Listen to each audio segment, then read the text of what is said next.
Most people think saving money in your 20s is impossible, especially when you're living paycheck to paycheck, working part-time, and surrounded by the pressure to spend. But by the time I turned 20, I had managed to save my first 10,000. No rich parents, no secret strategy, just some honest discipline, and a few habits that anyone can follow. I was 18 when reality hit me. I was working at a local coffee shop, making just enough to get through the week.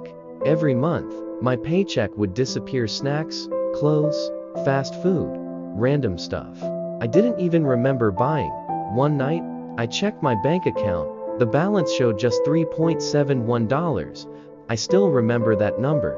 It made me feel small, embarrassed, trapped.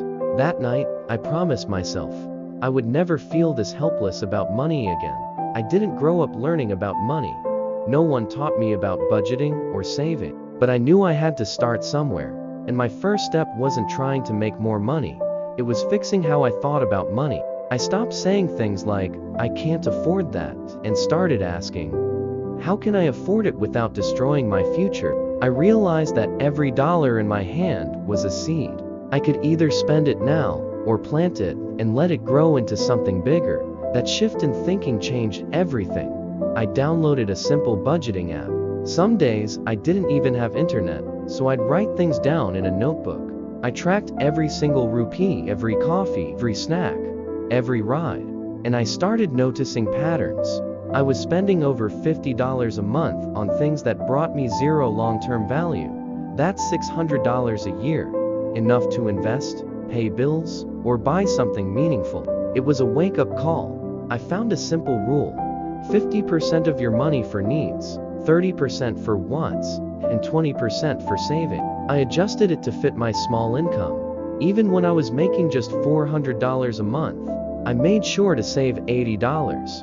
That meant saying no to going out, skipping subscriptions, and ignoring the urge to buy new clothes. It wasn't easy, but I treated saving like paying rent. It was non-negotiable. But I also knew I couldn't just cut costs forever, so I started looking for ways to earn more. I used my spare time to learn a skill: graphic design. I watched free tutorials online, practiced on my old laptop, and created logos for $5 on freelancing sites. Slowly, I built a client base.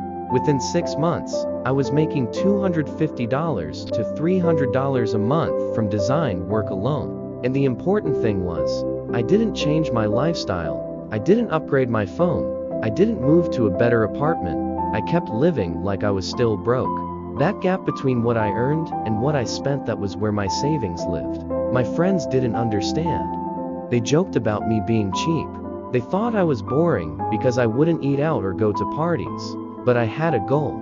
I wasn't being stingy, it was being intentional. I kept telling myself, every time I say no now, I'm saying yes to my future. There were moments I wanted to give up,